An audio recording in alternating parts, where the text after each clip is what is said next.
دن جو جمعہ کا دن تھا اس دن بھی نماز کے تعلق سے آپ نے خطاب سماعت فرمایا تھا. اس کے بعد والے جمعوں میں بھی نماز کے تعلق سے خطاب آپ نے سماعت فرمایا. اور الحمدللہ لوگوں کے دلوں میں تقریر کا اثر نظر بھی آیا. اللہ پاک ہمیں اور آپ کو پہلے سننے سے زیادہ عمل کی توفیق عطا فرمائے. آج ہم نے قرآن شریف کی سب سے پہلی سورت تلاوت کرنے کا شرف حاصل کیا. ایک آیت کی تلاوت ہوتی ہے تو کئی جمعہ خطاب ہوتا ہے. ہم نے سورت تلاوت کی ہے اور کوشش کریں گے کہ ہم چند منٹوں میں اپنا مقصد ضمیر آپ کے سامنے رکھ سکتے ہیں. کئی باتیں ذہن میں ہے میرے، ہم آپ کو بتانا چاہتے ہیں.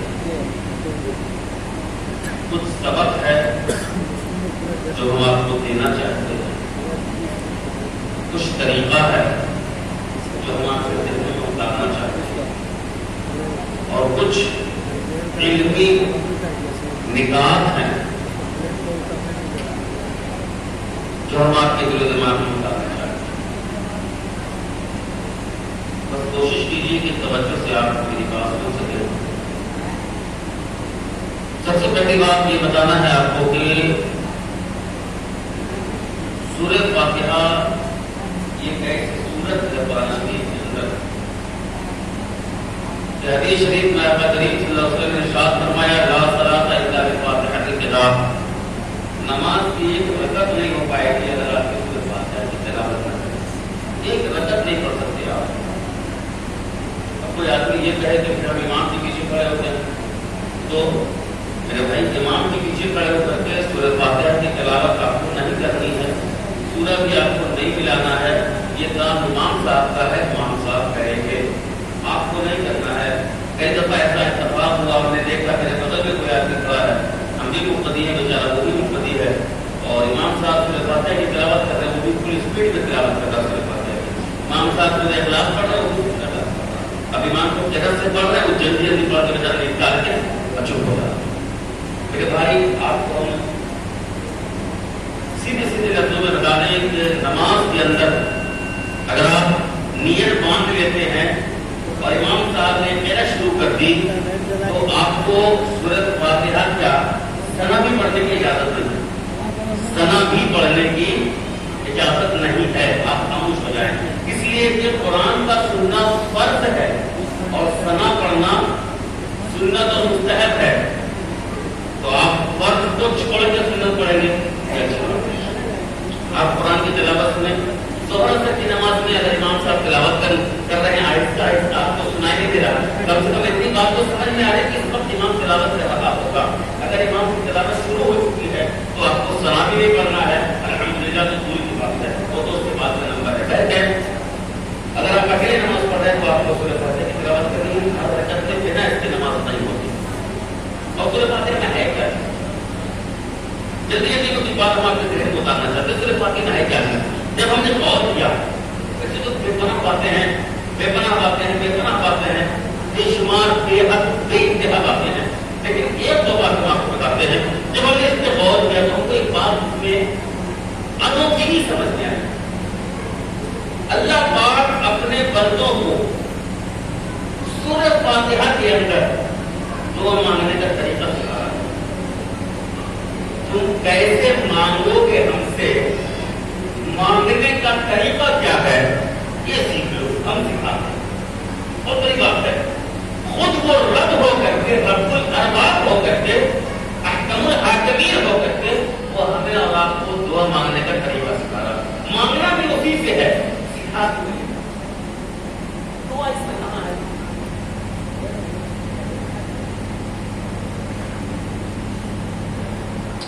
اللهم صل على سيدنا شفينا مولانا محمد وعلى ال سيدنا مولانا محمد كما تحب وترضى وتصلي عليه صلاه ترقى وتدوم بدوام الملك.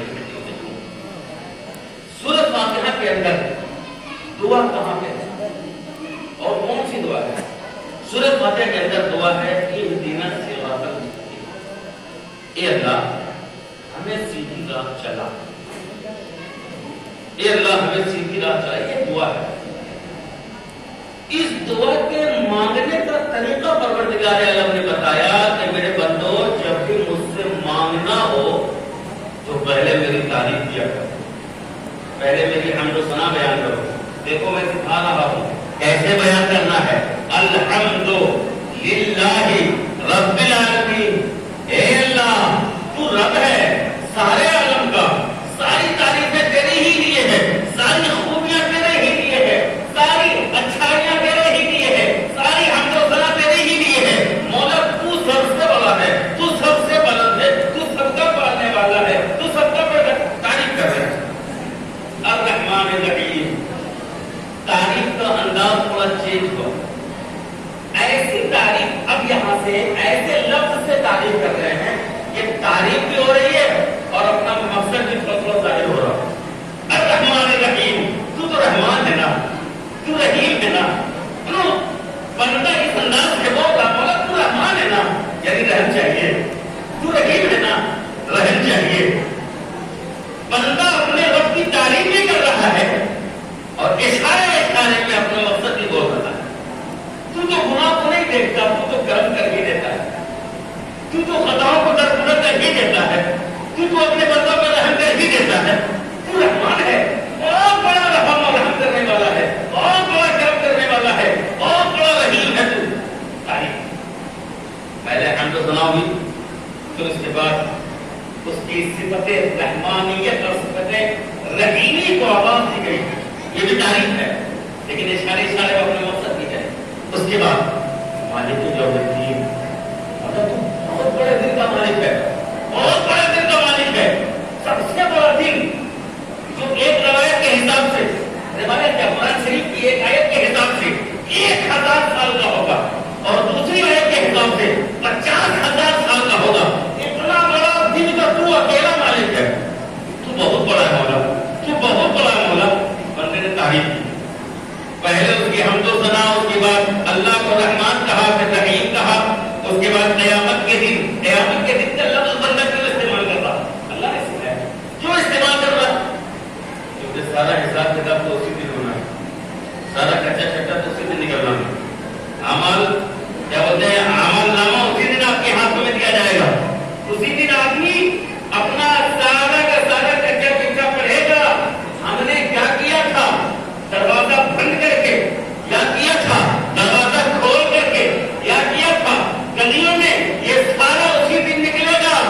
اس لیے بندہ پہلے سے اس کی حمد و ثنا کر رہا، مولا تو قیامت کے دن کا مالک ہے نا، سنبھال لینا، تو ہی مالک ہے، تو ہی پکڑنے والا ہے، اپنی پکڑ سے تو بچا لینا، تو مالک ہے مولا۔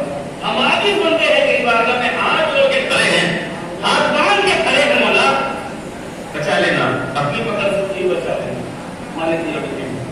تین طرح کی تعریف ہوئی، الحمدللہ رب العالمین، الرحمن الرحیم، مالک یوم الدین، تعریف ہو گئی اللہ۔ اب دیکھیں بندہ پلٹ گیا، چینج، ایاک نعبد، ہم کسی کی پوجا تھوڑے کرتے ہیں، صرف تیری کرتے ہیں۔ اب بندہ دل سے اپنے مقصد کی طرف، ہم کسی کی پوجا نہیں کرتے، ہم تو صرف تیری پوجا کرتے ہیں، صرف تیری بندگی کرتے ہیں، اپنا ماتھا صرف تیرے آگے پہ رکھتے ہیں، ہمارا کسی کی پوجا نہیں کرتے، بھلے کبھی کبھی نہیں پڑھتے لیکن پڑھتے تو تیری ہی پڑھتے، بھلے کبھی کبھی سجدہ نہیں کرتے لیکن جب کرتے ہیں تو تجھے ہی کرتے ہیں۔ مولا ایاک نعبد، تو ہم صرف تیری بندگی کرتے ہیں، صرف، اور مدد بھی تجھی سے مانگتے ہیں، وایاک نستعین، مدد بھی تجھی سے مانگتے ہیں، تو ہی مدد کرنے والا ہے اور کوئی مددگار نہیں حقیقت میں۔ اس کے بعد بندے نے کہا اہدنا الصراط المستقیم۔ گویا اگر آپ دیکھیں تو اب تک وہ توحید باندھ رہا تھا، بندہ ابھی تک مقصد نہیں بولا تھا، توحید باندھ رہا تھا۔ ایک بھکاری کسی بڑے دربار میں جاتا ہے تو پہلے توحید باندھتا ہے، تیری شان بلند ہو، تیری عظمت بلند ہو، تیری رفعت بلند ہو، تو ایسا ہو جائے، تو ایسا ہو جائے، تیرے بچے سلامت رہے، بیماریاں دور ہو جائیں، بلائیں دور ہو جائیں، بول نہیں رہا چاہیے کیا؟ جب توحید مان لیا تب بولتا ہے 20 روپیے کی نہیں کھایا ہے مجھے کھانا چاہیے، تب بولتا ہے پہلے تمہید مانتا ہے، اچھا بھکاری، سمجھدار بھکاری، بھیک مانگنے کے لیے جب جاتا ہے تو پہلے مالک کی شان بیان کرتا ہے، پہلے اس کی شان میں تصویریں پڑھتا ہے، پہلے لمبا لمبا اس کی تعریف لمبی لمبی تعریفیں کرتا ہے، اس کے بعد جا کے اپنا مقصد بولتا ہے۔ ٹھیک ایسا ہی رب الارباب نے ہمیں سکھایا ہے، اے میرے بندو ہم سے مانگنا ہے تو طریقہ یہ ہے کہ پہلے میری حمد و ثنا بیان کرو، پہلے میری حمد و ثنا بیان کرو، اور یہ فقط نماز میں نہیں، نماز کے بعد بھی اگر کبھی دعا مانگنی ہو، آپ کو عربی نہیں آتی تو اردو میں بولو، ہندی میں بولو، اٹھا میں بولو، جو بھاشا آپ کو آتی ہے اسی بھاشا میں بولو۔ ملک تو بہت بڑا ہے نا، تو بہت کریم ہے نا، تو بہت عظیم ہے نا، تو بڑی برکتوں والا ہے نا، تو بڑی رحمتوں والا ہے نا، تیری ذات بہت بلند ہے نا، ساری تعریفیں تو تیرے ہی لیے ہیں، ویسے بولنا ویسے بولو، جس انداز میں بولنا پہلے اپنے رب کی تعریف کو توصیف۔ پروردگار عالم بندوں کو سکھا رہا ہے اہدنا الصراط المستقیم، بندوں مجھ سے دعا مانگو اس طرح، اہدنا الصراط المستقیم۔ قرآن شریف کی شروعات یہاں سے ہو رہی ہے، پہلی سورت ہے، اور پہلی سورت کے حساب سے یہ پہلی دعا ہے۔ نماز میں ہم کھڑے ہیں، نیت باندھے ہوئے ہیں، قیام کی حالت میں ہیں، نظر سجدے کی جگہ پہ ہے، زبان پہ اللہ کی تعریف و توصیف کے بعد پہلا ورڈ جو آتا ہے وہ دعا ہے، اہدنا الصراط المستقیم۔ اے اللہ ہمیں سیدھی راہ چلا، سیدھی راہ چلا۔ اب سوال یہ ہے کہ صراط مستقیم ہے کیا چیز؟ صراط مستقیم کہتے کس کو ہے؟ مفسرین نے کتابوں کے آغاز انگنت سیاہ کر ڈالے، شارحین نے بے انتہا کی اس لفظ کی شرح کی ہے اور بہت ساری توجیہات بیان کی ہے، بہت ساری شروعات اس لفظ کے انگنت صراط مستقیم۔ صراط مستقیم ہے کیا؟ ان میں سے ایک یا دو ہم آپ کو سمجھا دیں۔ صراط مستقیم کیا ہے اس کو سمجھنے کے لیے پہلے ایک واقعہ سناتے ہیں آپ کو شارٹ کٹ میں، تب آپ کو صراط مستقیم سمجھ میں آ جائے گا۔ پروردگار عالم نے فرشتوں کو حکم دیا اس جنول آدم، سجدہ کرو میرے آدم کو، سجدہ کرو، سجدہ کرو۔ سارے فرشتے چھٹ کے سجدے میں چلے گئے، ایک پکڑا ہوا تھا الا ابلیس، ہٹا دیا، ہم نہیں کریں گے، ہم نے تجھے 6.5 لاکھ برس سجدہ کیا ہے، اس کو لے کر انا خیر منہ خلقتنی من نار وخلقتہ من طین، ہم اس سے بڑھیا ہیں، ہم اس سے بڑھیا ہیں۔ یاد رکھنا میرے بھائی، زندگی دنیا میں سب سے پہلے اپنے آپ کو بڑھیا کہنے والا وہی ہے، اس کے بعد دنیا میں جو کوئی اپنے کو دوسرے سے بڑھیا کہے گا سمجھ لو وہ شیطان کی بولی بول رہا ہے، شیطان کی بولی بول رہا ہے۔ خود کو دوسرے سے بہتر کہنے والا، اپنے آپ کو دوسرے سے اچھا کہنے والا، اپنے آپ کو دوسرے سے دوسروں سے زیادہ بڑھ کر کہنے والا، سمجھ لینا وہ شیطان کی بولی بول رہا ہے، وہ مسلمان کی بولی نہیں ہے۔ شیطان نے اللہ کی بارگاہ میں یہی تعریف پیش کی تھی، انا خیر منہ خلقتنی من نار وخلقتہ من طین، ہم اس سے بڑھیا ہیں، ہم اس سے بہتر ہیں۔ اے اللہ ہم کو تو نے آگ سے بنایا، اس کو مٹی سے بنایا، کیسے کیا کریں گے؟ نہیں کیا تھا گیا۔ اللہ تعالیٰ نے فرمایا اچھا ایسا نہیں کرے گا، فخرج، نکل یہاں سے بھی، اب بھی کیا بھی نکل، قیامت تک کے لیے تجھ پر میری لعنت، تو ملعون ہو گئے، نکل یہاں سے۔ شیطان نے کہا مولا نکل جائے، تجھ کو جو سجدہ کیا اس کا کیا؟ 6.5 لاکھ برس تجھے سجدہ کیا، اس کا کیا؟ ایک تو سجدہ دے کیا آدم کو، تو نکل یہاں سے، لعنت ہے تجھ پر۔ مولا 6.5 لاکھ برس تجھے سجدہ کیا، اس کا کیا ہوگا؟ رب نے فرمایا پھر کیا کہیے؟ کہ آپ کچھ تو اس کے بدلے میں دے دے، کچھ تو دے دے۔ رب نے فرمایا کیا چاہیے؟ کہ قیامت تک کی زندگی چاہیے، پورا پاور چاہیے،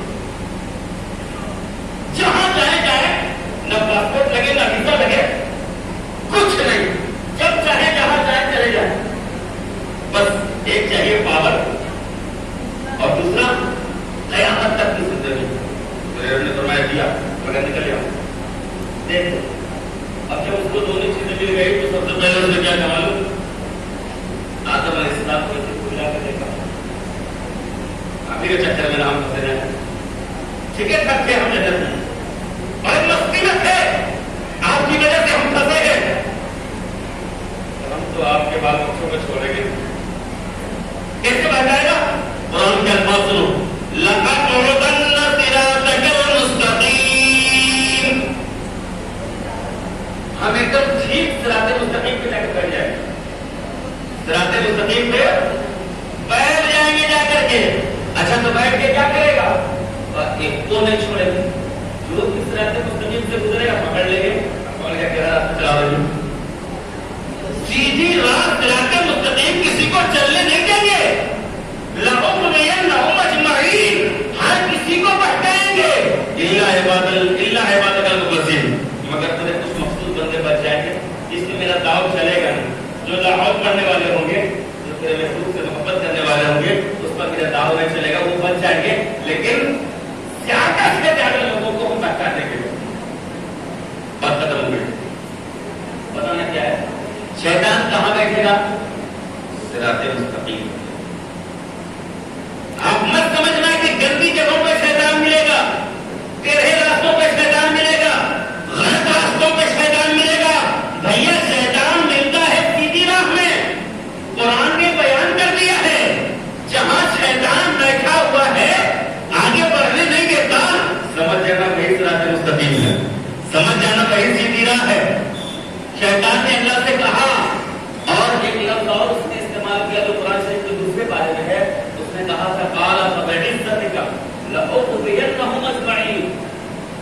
مولا بہکائیں گے, ایسے پڑھو ہم تیری عزت و جلال کی قسم کھاتے ہیں. بتائیے رب سے لیا, رب کے سامنے ہے, اور رب کے سامنے رب کی قسم کھا رہا. قال فبعزتك, میرے اللہ تیری عزت و جلال کی قسم, لأغوينهم أجمعين.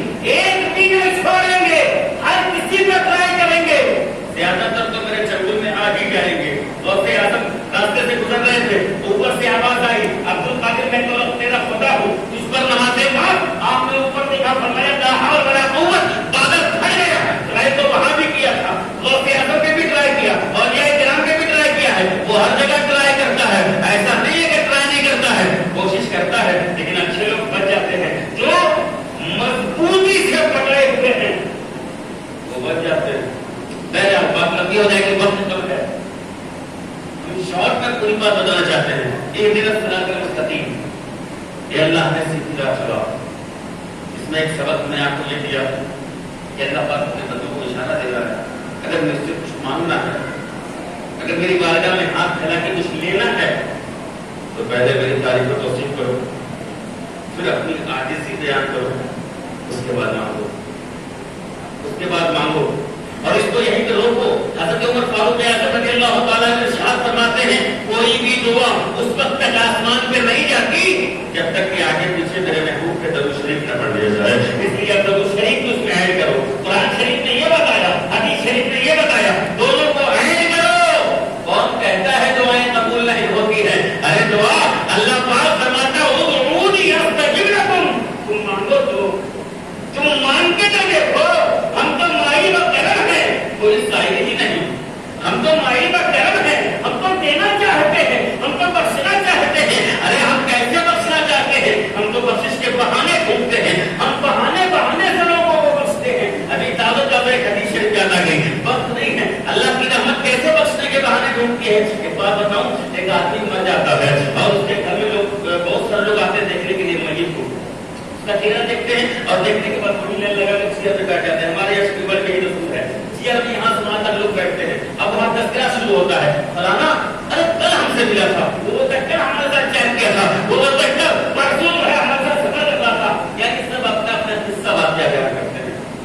اگر اس کی جگہ آدمی یہ بولے وہ فلانا بن گیا, بڑا اچھا میٹھا بیچارہ, بڑا نیک آدمی میٹھا بیچارہ, یہ جملہ اگر آپ استعمال کرتے ہیں تو اس کا فائدہ کیا ہوگا؟ آپ لوگ قصہ بول رہے ہیں, کل ہم سے ملا تھا, پرسوں چائے پیا تھا, پرسوں میڈیکل میں ملا تھا, یہ جو آپ بول رہے ہیں, اس کے بجائے اگر آپ یہ بولے وہ بڑا اچھا آدمی تھا, بڑا نیک آدمی تھا, بڑا ملنسار تھا, بڑا بااخلاق تھا. اگر آپ ایسا بولتے ہیں, وہ کیا تھا وہ چھوڑ دو, وہ کیا تھا چاہیے جب فرشتہ روح لے کے آسمان پہ جاتا ہے رب جلال پوچھتا ہے فرشتے میرے بندے کی روح لے کے آئے ہو؟ ہاں مولا تیرے بندے کی روح لایا ہوں۔ اس کے گھر والوں نے کیا کہا؟ اس کے ملنے جلنے والوں نے کیا کہا؟ کہا مولا سب نے انا للہ پڑھا، سب نے انا للہ پڑھا، اور کیا کہا؟ کہا لوگ بیٹھے تھے ایک جگہ اور مرنے والے کی تعریف کر رہے تھے، بول رہے تھے بڑا اچھا آدمی تھا، بڑا اچھا آدمی تھا، بڑا اچھا آدمی تھا۔ رب تو جلال کر کے رحمت جوش میں آتا ہے، رب ارشاد فرماتا ہے فرشتے گواہ ہو جاؤ میرے مومنین بندوں نے جب ایک بندے کو اچھا کہہ دیا ہے تو اب اس کی ساری برائیوں میں معاف کرتا ہوں اور اس کی میں مغفرت کر دیتا ہوں۔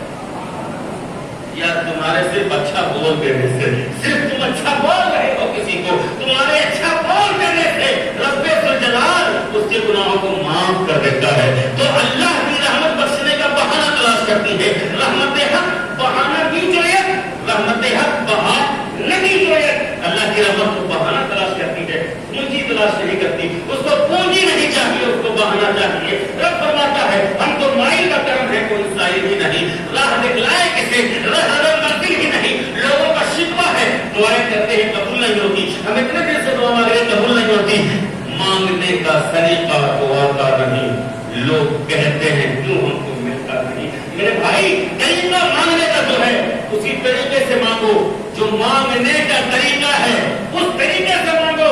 در کریم سے بندے کو کیا نہیں ملتا؟ جو مانگنے کا طریقہ ہے اس طرح مانگو۔ کسی شاعر نے کہا جو مانگنے کا طریقہ ہے اس طرح مانگو، در کریم سے بندے کو کیا نہیں ملتا۔ بہرحال اہدنا الصراط المستقیم، اے اللہ میں سیدھی راہ چلا، سیدھی راہ کی تفسیر ہم نے حدیث سے روایت سے کی، لیکن آگے خود اللہ تعالیٰ تشریح کر رہا، سبحان اللہ، آگے خود اللہ تعالیٰ تشریح کر رہا، صراط الذین انعمت علیہم، سیدھی راہ کون ہے؟ سیدھی راہ وہ ہے جس پر چلنے والوں پر اللہ کا انعام ہوا۔ تو اللہ کا انعام کس پر ہوا؟ اللہ تعالیٰ نے اس کی تشریح کرتے ہیں، کس پر اللہ کا انعام ہوا اس کی بھی تشریح کرتی ہے۔ انعم اللہ علیہم من النبیین والصدیقین والشہداء والصالحین، چار لوگوں کا ذکر اللہ نے فرمایا، من النبیین والصدیقین والشہداء والصالحین، چار لوگ، یہی چار لوگ ہیں جو سیدھی راہ پہ گامزن ہیں۔ اگر تم کو سیدھی راہ چلنا ہے انہی سے لگ جاؤ۔ تو پہلے نمبر پہ اللہ نے صراط مستقیم سے اٹیچ کیا کس کو؟ نبیوں کو۔ دوسرے نمبر پہ صدیقین کو، تیسرے نمبر پہ شہداء کو، چوتھے نمبر پہ صالحین کو یعنی اولیاء کرام کو۔ اللہ پاک نے فرمایا نبی کے قدم سے لگ جا تو سیدھی راہ میں آ جائے گا، صدیق کے قدم سے لگ جا تو سیدھی راہ میں آ جائے گا، صالحین کے قدم سے لگ جا تو سیدھی راہ میں آ جائے گا، شہداء کے قدم سے لگ جا تو سیدھی راہ میں آ جائے گا۔ یعنی سیدھی راہ تلاش کرنے کے لیے نہ مسجد میں، نہ کعبہ میں، نہ حرم میں، سیدھی راہ ان جگہوں میں تلاش نہ کرو۔ اے اللہ سیدھی راہ کہاں تلاش کریں؟ کہا قدم مصطفیٰ تلاش کرو، قدم صدیق تلاش کرو، قدم شہداء تلاش کرو، قدم صالحین تلاش کرو، جہاں ان کے قدم مل جائیں وہی راستہ سیدھا ہے اور وہ راستہ سیدھا مجھ تک پہنچتا ہے۔ بہرحال آیت لمبی تھی، سورت لمبی ہو گئی اور کوئی باتیں جو میرے ذہن میں تھی ہم آپ کے سامنے رکھ نہیں پایا، وقت ختم ہو گیا، وقت ختم ہو گیا، ہمیں ایک دو اعلان بھی کرنا ہے، اس لیے چند کوئی تقریر کا خلاصہ اپنے رب سے جب دعا مانگو، جب بھی اپنے رب سے، کیونکہ 2 ہفتہ نماز کی گفتگو ہوئی تھی، اس لیے نماز کے بعد دعا، اپنے رب سے جب بھی دعا مانگو، جو تمہارے پاس زبان ہے، جیسی زبان ہے اسی زبان میں پہلے درود شریف پڑھو، پھر اپنے رب کی تعریف کو توصیف کرو، ایسے بولنا ہے اس کی تعریف کرو، جتنا بڑا ہو اس شان کے اس سے بھی بڑا ہے، تم جتنا بڑا بولو گے تو اس سے بھی بڑا ہے، وہاں کوئی حد نہیں ہے، اللہ کی تعریف بے حد و بے شمار ہے، اس لیے پہلے رب کی تعریف کو توصیف کرو، پھر اپنی عاجزی بولو، یعنی اللہ ہم کمزور ہیں، ہم گناہگار ہیں، ہم خطاکار ہیں، ہم سیاکار ہیں، پھر اپنی عاجزی بولو، اس کے بعد اپنا مقصد بولو، اس کے بعد پھر درود شریف پڑھ کر دعا کرو، ان کا طریقہ پڑھا بتانا ہمیں یہی تھا۔ وآخر دعوانا الحمدللہ رب العالمین، استغفر اللہ و اتوب الیہ، 2 اعلان خاص اعلان